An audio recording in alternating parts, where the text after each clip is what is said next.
మార్కెట్లో ఏ కోర్స్ చేసినా రెండేళ్ల ముచ్చటే. కానీ ఏఐ అండ్ డేటా సైన్స్ నేర్చుకుంటే రాబోయే 10 ఏళ్ల వరకు మీ కెరియర్ కి తిరుగుండదు. అది ఒక్క ఇన్నోమాటిక్స్ తోనే సాధ్యం.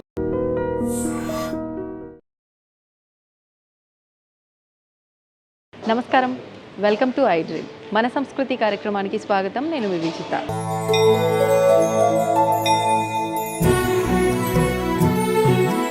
ప్రస్తుతం నేను వచ్చేసాను హైదరాబాద్లోని కాటేదాన్ ప్రాంతంలో ఉన్న శ్రీ వెంకన్నగుట్ట ప్రాంతంలో ఉన్న ఆలయం దగ్గరికి. ఈ ఆలయం వచ్చేసి శ్రీ సాలగ్రామ వెంకటేశ్వర స్వామి ఆలయం. మరి ఈ ఆలయంలో స్వామివారు సాక్షాత్తు శ్రీ పద్మావతి గోదావదేవి అమ్మవార్ల సమేతంగా కొలువై ఉన్నారు.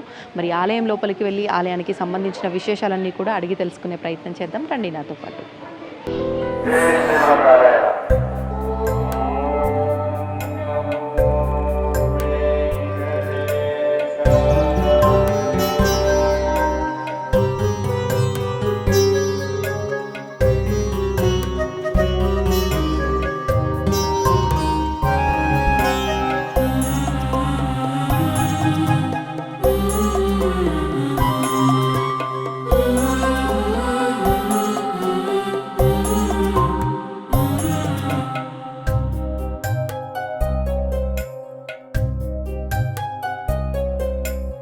ఎంచినట్టు వడున ఎన్నికలెవ్వరికైనా, ఎంచినట్టు వడున ఎన్నికలెవ్వరికైనా, దించని తమకమున తేరి నవ్వె నేను.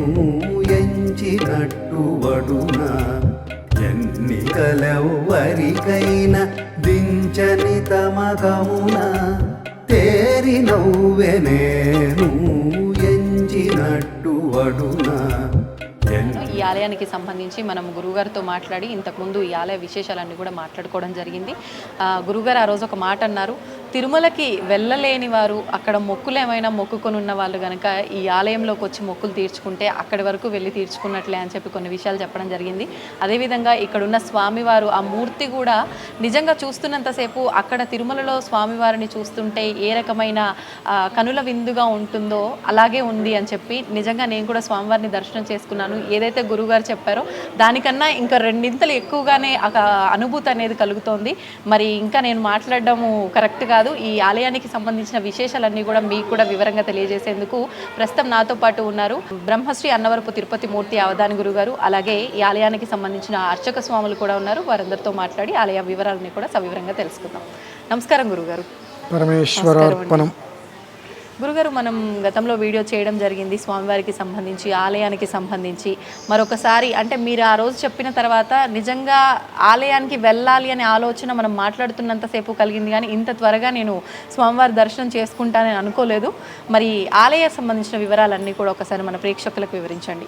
ఓం ధనుర్ధరాయ విద్మహే సర్వశక్త్యై చ ధీమహి తన్నో ధరాః ప్రచోదయాతు.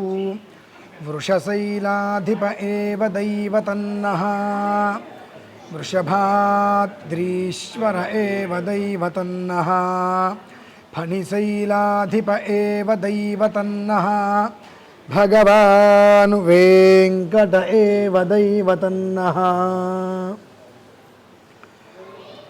సాలగ్రామ వెంకటేశ్వర స్వామివారు మనం ఇతఃపూర్వం ఆ స్వామివారి గురించి, ఆలయ ప్రత్యేకతల గురించి కూడా చెప్పుకోవడం జరిగింది. అలాగే ఇప్పుడు మనం అదే ఏ స్వామివారి యొక్క ఆలయం గురించి వివరించామో అదే స్వామివారి ఆలయంలో ఉండి ఉన్నాము. దీనికి ఒక 15-20 సంవత్సరాల పూర్వం మొత్తం ఒక అడవి, మిట్ట మధ్యాహ్నం కూడా ఒక సదరు మనిషి రావడానికి భయపడేటువంటి ప్రాంతం ఇదంతా కూడా. అయినప్పటికీ కూడా పిల్లలుగా ఉండేటువంటి సమయంలో మనం ఎలా అయితే ఆడుకుంటుంటామో ఆ రకంగా వెనకాల పెద్ద గుండు ఒకటి మనం ఒకటి చూసాం. అక్కడికి వచ్చి కొంతమంది వారి చిన్నతనంలో మనం పప్పులు నివేదన పెట్టినట్టుగా ఆడుకుంటూ స్వామివారికి ఏవో ఒకటి నివేదన పెట్టుకుంటూ వెళ్ళేవారు. ఆ రకంగా నివేదన పెట్టుకుంటూ వెళ్ళినటువంటి వ్యక్తినే స్వామివారు నిర్ణయించుకున్నారు ఈ ఆలయ నిర్మాణానికి. ఇక్కడ మొత్తం మీద చూస్తే ఎటు చూసినా మొత్తం కొండ, గుప్పెడు మట్టి దొరికేది కాదు. అటువంటి కొండ మీద ఇంతటి చక్కటి ఆలయ నిర్మాణం జరగటము, చుట్టూతా మొత్తం వృక్షాలు చక్కగా ఉండటం అనేటువంటిది సాఫల్యత అంటారమ్మ. అంటే మనమేదో సంకల్పం చేసుకొని ఒక గుడి కట్టుకోవాలి, అందులో ఒక విగ్రహం పెట్టాలంటే అయ్యేది కాదు. సాక్షాత్తు శ్రీమన్నారాయణ స్వామి వారు ఇక్కడికి రావాలి అనేటువంటి సంకల్పం, ఆయన సంకల్పంతో కూడా ఎలా రావాలి అని అంటే, మన పెద్దవాళ్ళు మన ఇంట్లో ఏదైనా సమస్య వస్తే సాలగ్రామ తీర్థం తీసుకోండి బాగుంటుంది అని అంటారు. సాలగ్రామంతో నీళ్లు చల్లుకోండి బాగుంటుంది అంటారు. లేదంటే విష్ణువాలయానికి రామాలయానికి వెళ్ళి తీర్థం తీసుకోండి అంటారు. కార్తీక మాసం వస్తే సాలగ్రామం దానం చేయండి అంటారు. సాలగ్రామము అంటే ఒక ఇంత సాలగ్రామం దానం చేస్తే ఎంత ఫలితం వస్తుందనేటువంటి విషయం మన పెద్దల నుంచి మనం వింటూనే ఉంటాం. అటువంటిది ఆ స్వామివారు మూర్తి 7 అడుగులు కూడా ఏకశిలా సాలగ్రామం అండి. ఏకశిలా సాలగ్రామంతో స్వామివారు అలా మూర్తి భవించారు. మీరు పరిశీలనగా ఒక్కసారి చూడండి. ఈ కళ్ళ కింద ఇక్కడ వచ్చేటప్పటికి నవ్వినట్టుగా ఈ పదార్థాలు నాకు మీకని కాదు, ఎవరైనా అసలు జాగ్రత్తగా పరిశీలిస్తే ఈ 2 నవ్వినట్టుగా, అంటే మామూలుగా ఉంటే మనం ఇలా ఉంటాం, నవ్వినప్పుడు ఈ కాస్త ముందుకు వచ్చి కళ్ళు ఇలా వచ్చినట్టుగా ఎలా అయితే వస్తాయో ఆ రకంగా కళ్ళ దగ్గర నుంచి చూసుకుంటూ వస్తే ఆయన నవ్వినట్టుగా ఈ 2 పైకి రావడం అనేది స్పష్టంగా కనిపిస్తుంది. అంటే దివ్యమంగళ విగ్రహం అంటారు చూసారా అండి, దానికి రూపాంతరం భవతి మంగళ దేవతాయా అనేటువంటి ఒక స్థితిని అనుసరించి ఆ ఏకశిల సాలగ్రామ మూర్తిగా ఇక్కడ అవతరించారు. నేను ఇక్కడికి మొదటిసారి వచ్చేటప్పుడు 4-5 ప్రదేశాలు తిరిగా, నాకు ఎక్కడ అర్థం కాక విసుకొచ్చి వెళ్ళిపోదాం అనుకున్నా. అంటే రూట్ అర్థం కాక వెళ్ళిపోదాం అనుకున్నా. కానీ నేను వెళ్ళిపోతాను అని అంటే ఆయన ఎలా ఒప్పుకుంటాడు? ఆయన దర్శనం ఇవ్వాలి అనుకుంటే ఆయన ఇస్తాడండి. ఇందాక మీరు ఒక మాట అన్నారు, మొన్న వీడియో చేశాను, ఇప్పుడు స్వామివారి దర్శనానికి వచ్చాను, ఇంత తొందరగా వస్తాను. మీరు అనుకుంది కాదు, ఆయన అనుకున్నారు. ఎందువల్ల అనుకున్నారు అంటే 2 కారణాలు.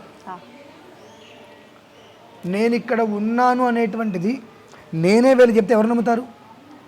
ఇవాళ ఉన్నటువంటి జనాలు ఎలా ఉన్నారంటే అంధభక్తులు, మూఢభక్తి. ఒకవేళ భగవంతుడు సాక్షాత్తు ఆ విగ్రహాలు ఎలా అయితే కనుక శంఖచక్రాలు ఉన్నాయి అలా కనుక ఆయన బయలుదేరి వచ్చి నేను వెంకటేశ్వర స్వామిని అంటే సరే చాలేవా చెప్పావు పగటి వేషగాడా అని తిడతారు.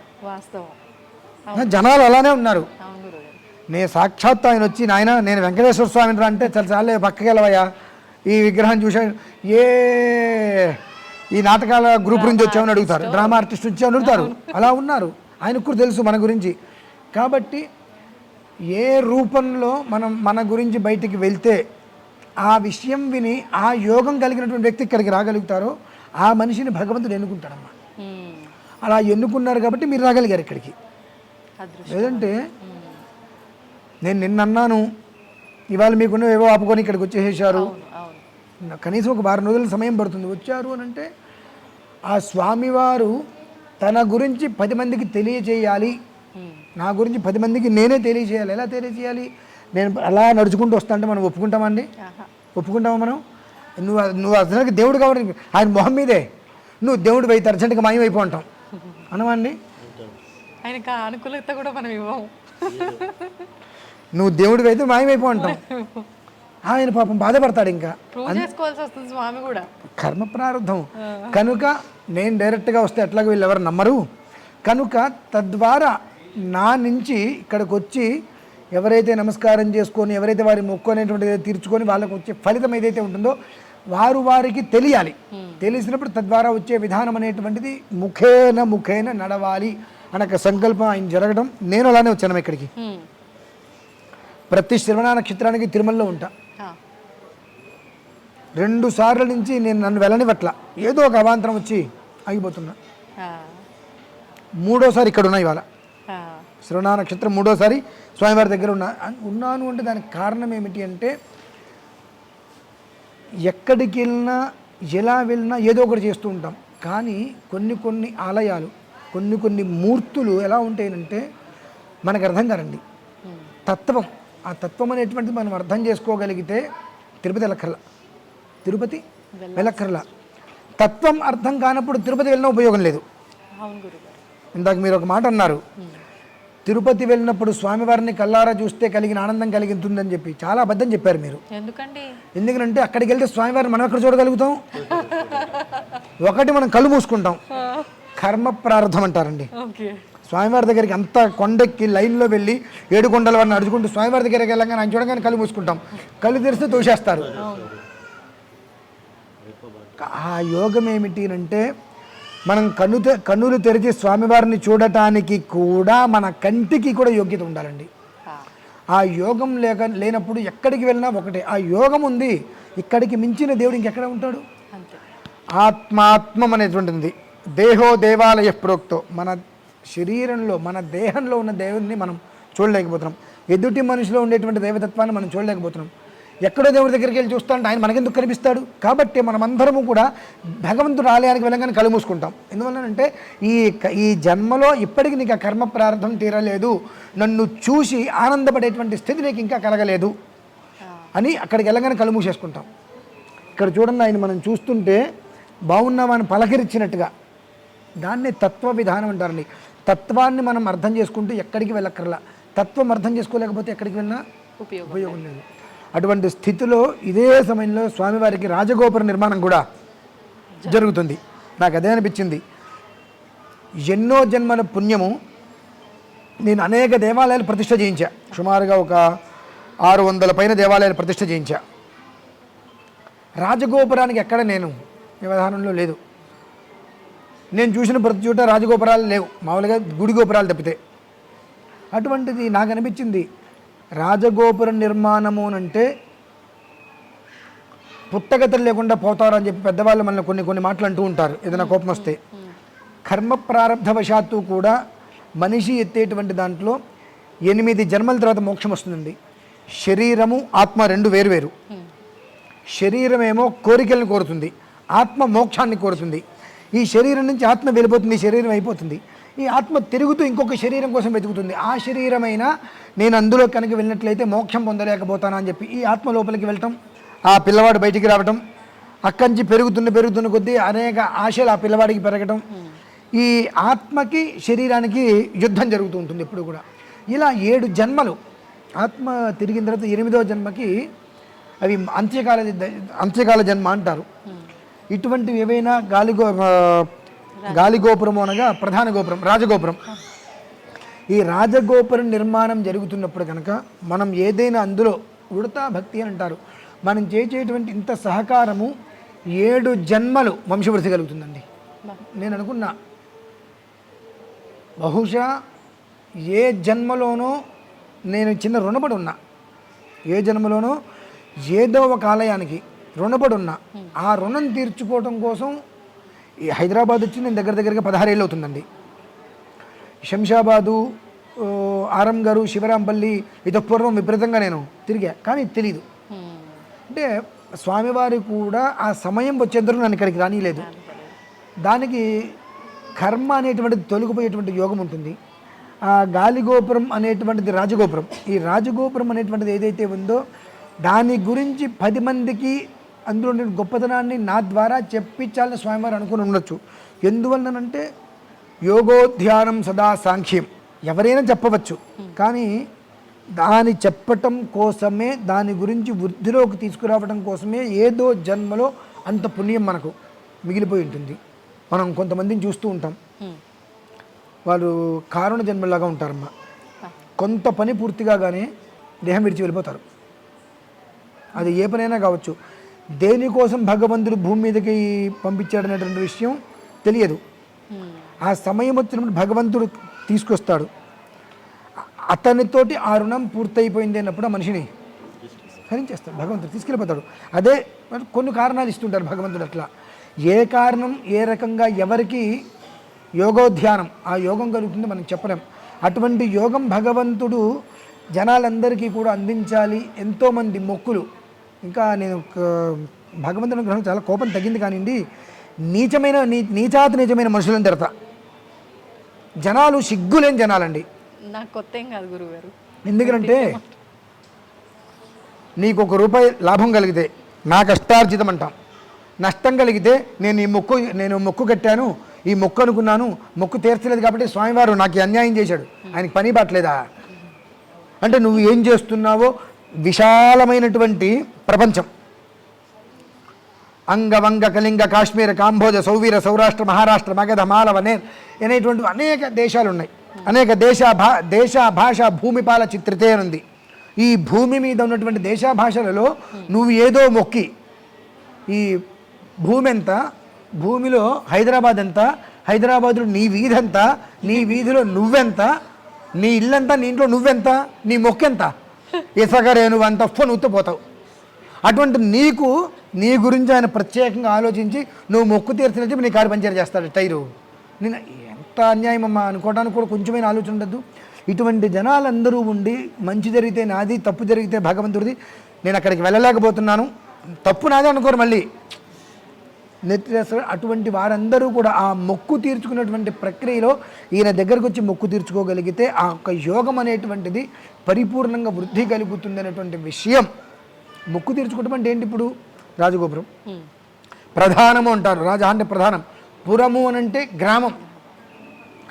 ఎప్పుడైతే మనం ఆ రాజగోపురం శిఖరం మీద నుంచి మనం పరిసరాలు చూసినప్పుడు ఎంత దూరం అయితే ఉంటుందో అంతమందికి కూడా దుర్భిక్షం లేకుండా ఉంటారమ్మా. అంటే కడుపుకి భోజనం, కంటికి నిద్ర, చేతికి పని తృప్తిగా భగవంతుడు ఇస్తాడు ఎప్పుడు కూడా. అంతటి యోగమే నాకు ఇక్కడ అడుగుపెట్టిన మొదటి రోజే కనిపించింది. నేను చేసేటువంటి ఒక యజ్ఞం కూడా ఎక్కడో అనుకొని చూసి వెళ్దామని మొహమాటంగా నాగరాజు గారు వచ్చారా, ఆ నాగరాజు గారు వాళ్ళు చెబితే మొహమాటం కోసం ఈ వెళ్ళకపోతే బాగోదేమో, నిజంగా చెప్తున్నా. నేను ఒక కార్యక్రమానికి పిలిస్తే వీళ్ళందరూ వచ్చారు. వాళ్ళందరూ నేను పిలిస్తే వచ్చారు. వాళ్ళు రమ్మన్నప్పుడు నేను వెళ్ళకపోతే బాగోదేమో, ఈయనకు రకరకాలుగా అనుకుంటారు. ఆ అవకాశం వాళ్ళకి ఎందుకు ఇవ్వటం అనే ఒక ఉద్దేశంతో ఇక్కడికి వచ్చా. అజిష్టంగానే ఇక్కడికి వచ్చా. కానీ ఇక్కడికి వచ్చిన తర్వాత కొన్ని జన్మకృతాలు తెలిసినాయమ్మా. అందుకనే నేను ఒకటే అనుకున్నా, ప్రతి మనిషికి ఏది చివరి ఊపిరి ఎవరికి తెలియదు. అది నాకు ఇవాళ వచ్చు, రేపు వచ్చి, ఎల్లుండి వచ్చి చెప్పలేం. అది ఎప్పుడు ఆగుతుందో తెలియదు. కానీ భగవంతుడు నన్ను ఇక్కడికి పిలిచినటువంటి విధానం ఏదైతే ఉందో అది ఫుల్ఫిల్ చేయాలి. ప్రతి ఒక్కరూ ఇప్పుడు మనకు తిరుమల అంటే కొండ మీద ఉంటుంది, చాలామందికి చిన్న తిరుమల అంటే ద్వారకా తిరుమల వెళ్తూ ఉంటారు. ఖచ్చితంగా ఇది 26, 30, 31కి ఆ తిరుమల క్షేత్రంగా మారుతుందమ్మా. ఇది 30, 31 తిరుమల క్షేత్రంగా ఇది మారుతుంది. మొన్న కూడా మీ అందరికీ చెప్పే కదా, 8 సంవత్సరాలే భగవంతుడు నాకు ఇంకా ఆయుష్ మిగిల్చాడని చెప్పి. ఇంచుమించు అదేనమ్మా వాస్తవం. వీరందరితో కూడా పంచుకున్నమాట. పంచుకోలేదండి, అందరితో పంచుకున్నా. ఒక 8 సంవత్సరాల ఆయుష్ అయితే భగవంతుడు ఇంకా నాకు ఇచ్చాడు. ఆ తర్వాత ఇస్తే నాకు నేనే ఓకే. కానీ ఇప్పటివరకు నేను చేయవలసినవి ఏమైనా ఉన్నాయనంటే భగవంతుడు దానికోసమే నన్ను తీసుకొచ్చాడేమో ఇక్కడికి అని అనిపించింది. దానికి నేను ఎంత ప్రాచుర్యత చేయాలి, ఎంత జనాల్లోకి తీసుకెళ్ళాలి, ఎంతమందికి స్వామివారి యొక్క లీలలు ఇలా ఉన్నాయని తెలియపగలగాలనేటువంటి సంకల్పం నేను కట్టుకున్నాను. నా సంకల్పానికి ఒక సమిధ మీరు కూడా అయ్యారు అంతే వాస్తవానికి అయితే. ఇక్కడ చాలామందికి కూడా ఈ ఆలయంలో గొప్పతనము, ధనుర్మాసం జరుగుతుందమ్మా. తెల్లవారుసే 4 గంటల నుంచి చాలామంది వస్తారు.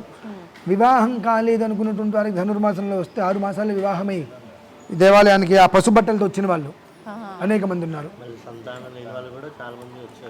పసుపు బట్టలతో తలంబరాలు పోసుకొని ఇక్కడికి తిరిగి అదే పసుబట్టలతో వచ్చిన వాళ్ళు చాలామంది ఉన్నారు. ఏమిటి అంటే ఇవన్నీ కూడా కొంత సమయం ఉంటుంది. మా సమయం వచ్చేంత వరకు కూడా బయటికి రావు. ఎందువల్లనంటే బయటికి వచ్చే సమయం వచ్చినప్పుడు ప్రతి మనిషిలో ఉండేటువంటి అహంకారాన్ని భగవంతుడు తీసేయడానికి సిద్ధపడ్డప్పుడే బయటకు వస్తుంది. ఈ లోపలగా ప్రతిదీ ఉంటుంది, ఇంటర్నల్ ఉంటుందండి. బయటికి మనం చాలా అందంగా ఉంటాం, బ్రహ్మాండంగా కనిపిస్తాం. లోపల కుళ్ళు అనేటువంటిది ఒక తగలబడి ఉంటుంది. ఆ కుళ్ళు గల మనుషుల్ని అక్కడి నుంచి తరిమేస్తాడమ్మ ముందు భగవంతుడు. ఆ తరిమేసిన తర్వాత చక్కటి చందమామలాగా ఉండేటువంటి వెన్నెల్ని దాచుకోకుండా 10 మందికి ప్రకాశంగా వెలుతురు చూపించేటువంటి మనుషుల్ని భగవంతుడు ముందుకు తీసుకొస్తాడు. తద్వారా హితోభివృద్ధి అనేటువంటి ఆలయానికి కలుగుతుంది, వాళ్ళ వంశానికి కలుగుతుంది. ఆ సమయం అనేటువంటిది 9 సంవత్సరాలు అయిందమ్మా సమయం రావడానికి. ఇప్పుడు మీరు అన్నట్టు అలా ఏదైనా ఇబ్బందులు ఉన్న వాళ్ళు, సంతానమే కానివ్వండి, వివాహము, ముందు సంకల్పం చెప్పుకునే ముందు ముడుపులు లాంటివి ఏమైనా కట్టడము అలాంటివి? ముడుపులు కట్టుకున్నా కట్టుకోకపోయినా రావటం, నేను దీనికోసం వచ్చా. భగవంతుని మీరు అడగండి, చెప్పుకోవడం. నీ దండం పెడతా స్వామి, నాకు కొంచెం ఇవ్వండి, నీ దండం వద్దు, ముష్టి కాదు, చెప్పాలి ఆయనకి. ఆయన చూస్తున్నారు కదా రాగానే, నువ్వు దేనికి వచ్చావు, అడిగినప్పుడు నేను దీనికోసం వచ్చా, నాకు కొంచెం సంతానం కావాలి, కొంచెం అప్పులు తీరాలి, కొంచెం నాకు బాధలు, కొంచెం అప్పు తీరితే మిగిలిన అప్పంతా కట్టుకుంటావా, కొంచెం బాధలు తీరితే మిగిలిన బాధలు అనుభవిస్తావా, కొంచెం సంతానం కావాలేంటి అంటే అంగవైకల్యంతో కావాలా, వంశవృద్ధి కావాలి, చెప్పుకుంటున్నా నీకు, నేను అడగట్లా, భగవంతుడు నువ్వు అడగకూడదండి, చెప్పుకోవాలి. ఆ చెప్పుకున్నప్పుడు ఆయన మనం ఏమంటాం, తండ్రి అంటాంగా, తండ్రికి కూడా మనకు వచ్చిన కష్టం చెప్పుకుంటే ఎలా తీరుస్తాడు, నాకు ఇది కావాలి నాన్న అంటే ఇస్తాడా, ఇవ్వడు. చెప్పుకుంటే మనకు తెలియకుండా మన వెనక నుంచి బ్యాక్గ్రౌండ్ వర్క్ నడిపించేసి మొత్తం నడిపించేస్తాడు. అలా కాపాడతాడమ్మా. వచ్చి చెప్పుకోవాలి, నేను దీనికి వచ్చా. మనం దేనికి వచ్చామో అదే చెప్పాలి తప్ప ఒకదానికి వచ్చి పంతులు గారు ఏదైనా అనుకుంటారేమో ఇక గుళ్ళకి రావడం మానేయాలి. పంతులు గారు ఏమనుకుంటారు నీకెందుకు, నువ్వు చెప్పవలసింది. స్వామివారికి మధ్యలో ఆయన ఉంటారు, ఈయన ద్వారా అయ్యా మీరు నా గోత్రం ఇది, నా పేరు ఇది, నా నక్షత్రం ఇది, నేను ఇందుకోసం వచ్చా, నేను డైరెక్ట్గా స్వామివారికి చెప్పేటువంటి విషయం ఆయనకి వినిపించదమ్మా. ఇప్పుడు కూడా గుర్తుపెట్టుకోండి, అంటే అక్కడ మంత్రశబ్దం ఉంటుంది కదా, ఓమిత్యగ్రే వ్యాహరేతు నమ ఇతి పశ్చాతు అనేటువంటి ఒక నారాయణ ఉపనిషత్తులో అద్భుతమైన పదం ఉంది. ఏంటది అది? అకార ఉకార మకార ఇతి ఓం. ఓం అనేటువంటి పదం ఏదైతే ఉంటుందో అది 3 అక్షరాలతో కలిసి ఉంటుంది. అకార ఉకార మకారం కలిస్తే ఓం. ఆ ఓంకార శబ్దం అనేటువంటిది లోపల జరుగుతున్నప్పుడు ఆ మంత్రపదంలో ఓం నమో నారాయణాయేతి మంత్రోపాసకః వైకుంఠ భువన లోకం గమిష్యతి అని రోజు పారాయణ చేస్తున్నప్పుడు ఆ స్వామివారి దగ్గర మొత్తం కూడా ఆ చక్ర గమనం అనేటువంటిది ఉంటుంది. అందుకనే భగవంతుడికి భక్తుడికి మధ్యలో అర్చక స్వామివారు ఎందుకు ఉంటారు అని అంటే, ఈ అర్చక స్వామివారి వారి యొక్క మంత్రంతో స్వామివారిని ఎప్పుడూ కూడా ఆనందింపజేస్తూ ఉంటారు. ఎందువలన దైవాధీనం జగత్సర్వం, మంత్రాధీనంతో దైవతం, తన్మంత్రం బ్రాహ్మణాధీనం.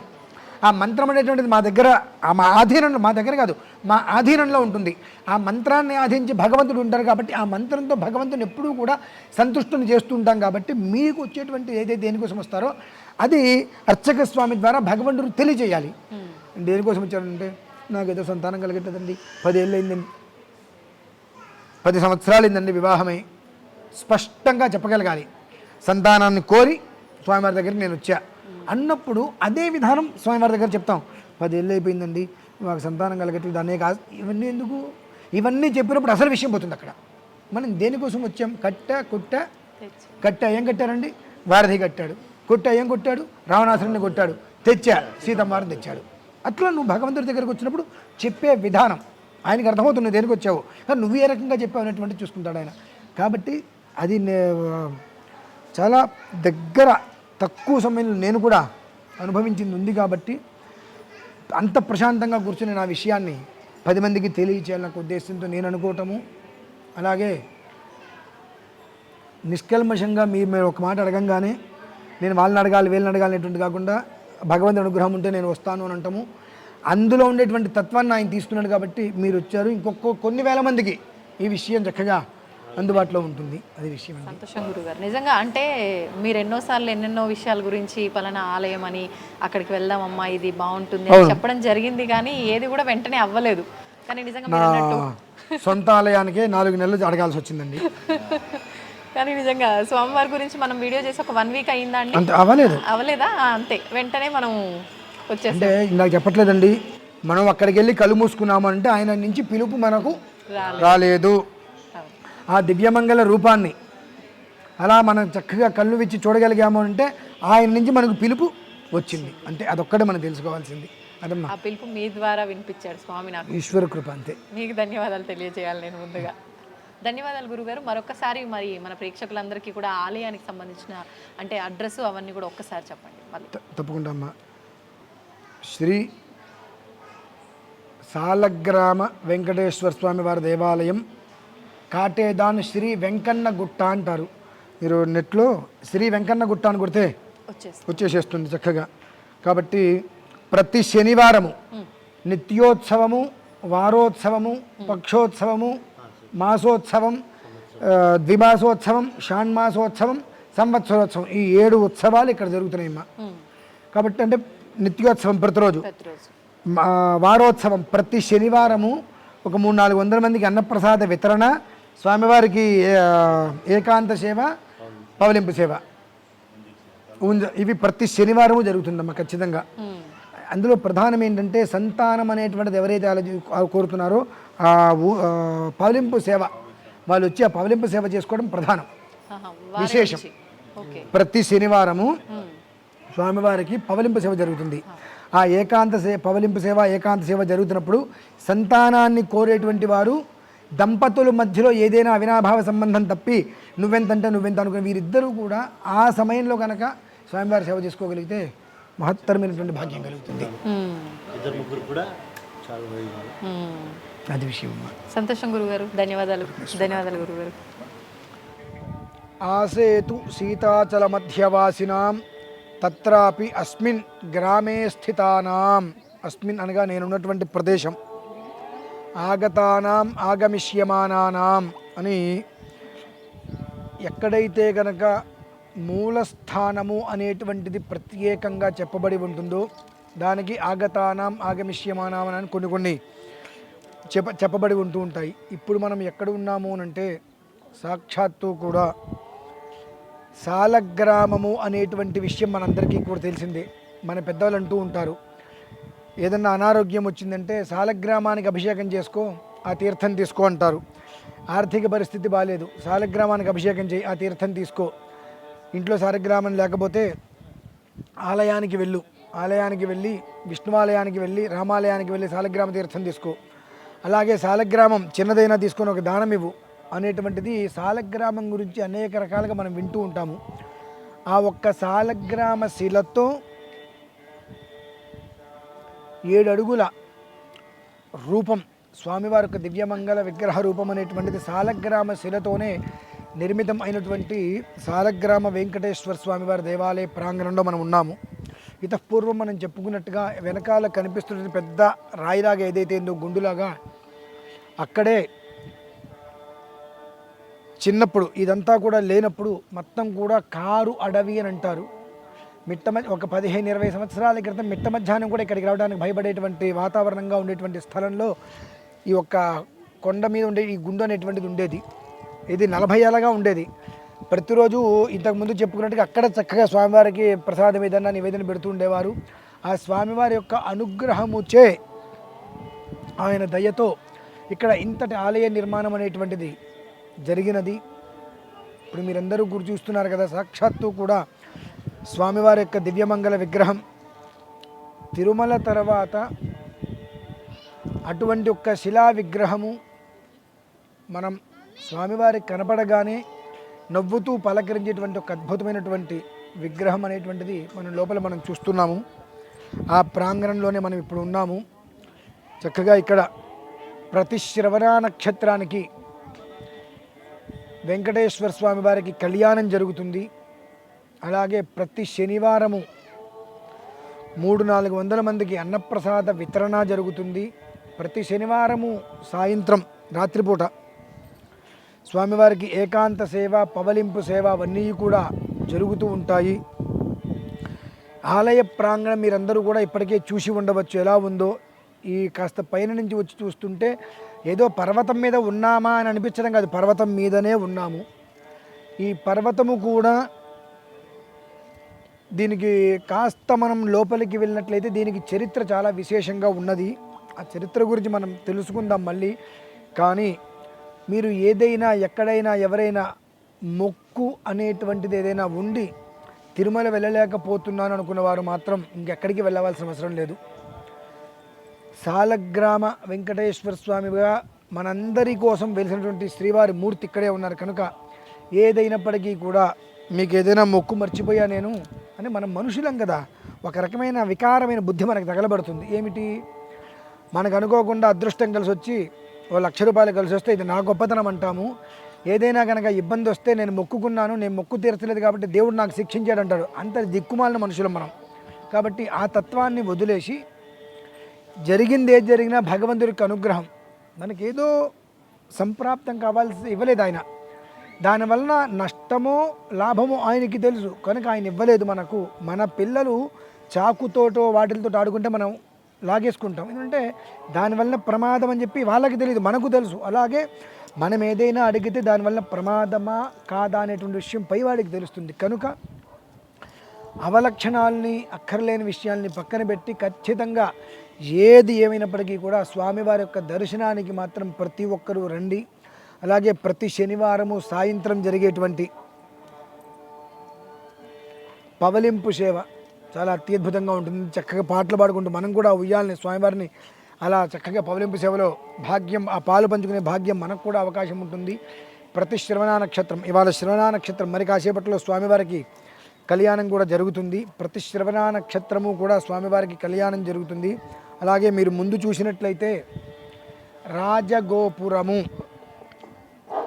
రాజ అంటే ప్రధానమైనటువంటిది అని చెప్పబడుతుంది. పురము, గోపురము అని అంటారు. పురము అనేటువంటిది ఏదైతే ఉంటుందో దాన్ని గ్రామము అని అంటారు, యోగము అని అంటారు. ఆ శిఖరం అనేటువంటిది ఏదైతే రాజగోపురం పైకెక్కి మనం చూస్తామో మనకంతా పరిసరాల్లో కనిపించేంతవరకు కూడా సస్యశ్యామలంగా ఉంచేటువంటిది అది. కనుక రాజగోపుర నిర్మాణం ప్రారంభమైనది. మీరందరూ తప్పకుండా రాజగోపుర నిర్మాణములో యథాశక్తివాను ఏవగ్గు స్వాధ్యాయ ధర్మేణ అన్నట్టుగా ఎంతవరకు మీకు అవకాశం ఉంటే అంతవరకు ఆ ఒక్క రాజగోపురం నిర్మాణంలో ధనవస్తు రూపేణ పాల్గొనే ప్రయత్నం చేయండి. జన్మాభ్యాసాదు జన్మ ప్రభృతి, ప్రతి మనిషికి కూడా మనం అంటుంటాం సప్త జన్మ కృతం పాపం అని చెప్పి. దీని గురించి ఒక అద్భుతమైన విషయాన్ని మీ అందరికీ కూడా వివరిస్తా. ఇప్పుడు ఇతపూర్వం 2-3 విషయాల్లో చెప్పాను, ఇప్పుడు ఇంకా వివరిస్తాను. మనం ఏదైనా అల్లరి చేస్తున్నప్పుడు మన పెద్దవాళ్ళు పూర్వంలో మన పిల్లల్ని అరే ఇటువంటి పనులు చేస్తే పుట్టగతులు లేకుండా పోతావరా అని తిరుగుతూ ఉంటారు, మనం వింటూనే ఉంటాం. ఎందుకంటే ప్రతి మనిషికి కూడా శరీరము వేరు, ఆత్మ వేరు. ఆ రెండు బాగా గుర్తుపెట్టుకోండి. శరీరం అనేటువంటిది కోరికల కోసం తపిస్తూ ఉంటుంది, ఆత్మ మోక్షం కోసం తపిస్తూ ఉంటుంది. అలా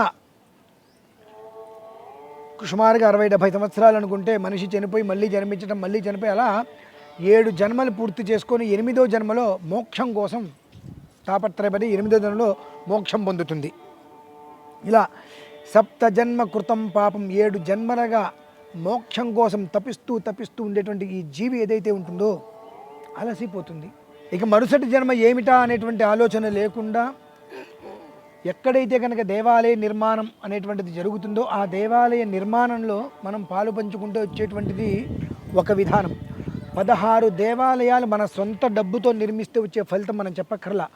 అటువంటిది ఒక రాజగోపుర నిర్మాణంలో మన నుంచి ఒక ఇటుకరాయి అయినా మనం ఇవ్వగలిగాము అనేటువంటిది వస్తే, ఈ మన పూర్వీకులు ఏదైతే కనుక పుట్టగత లేకుండా పోతారని తిడుతూ ఉంటారో అటువంటి అనేక జన్మల నుంచి, అనేక పాపాల నుంచి పూర్తిగా బయటపడి మన తర్వాత 7 తరాలకి వంశం వృద్ధి అనేటువంటిది కలుగుతుందండి. ఆ ఒక్క విషయాన్ని పరిపూర్ణంగా దృష్టిలో ఉంచుకొని మన భాగ్యనగరంలో మనందరి భాగ్యోదయముచే వచ్చినటువంటి స్వామివారు సాలగ్రామ వెంకటేశ్వర స్వామివారు ఆలయం చక్కగా మీరందరూ చూశారు. అలానే రాజగోపురం నిర్మాణానికి మీరందరూ కూడా కంకణం కట్టుకొని భక్తి శ్రద్ధలతో ముందుకు వచ్చి ఆ రాజగోపుర నిర్మాణాన్ని పూర్తి చేసి 7 తరాల పాటు వృద్ధి చెందేటువంటి మన వంశానికి భగవంతుడికి అనుగ్రహంగా మనం చేయవలసినటువంటి క్రతువు చేసుకుంటూ ఏ ఒక్క ఇబ్బందులు అనేటువంటిది లేకుండా ఆచంద్రార్కం అనేక వైశేషిక సుఖ సౌభాగ్యాలతో పుత్రపౌత్రాలతోటి సుఖంగా ఉండాలనే ఒక ఉద్దేశ్యంతో ఈ విషయాన్ని మరొక్కసారి మీ అందరి ముందుకు తీసుకొచ్చాను. సర్వే జనాః సుఖినో భవంతు. స్వస్తి. And for more videos, Please subscribe to iDream channel. Subscribe to iDream Media. Please subscribe to iDream. Please subscribe to iDream. Please subscribe iDream. And please subscribe to iDream.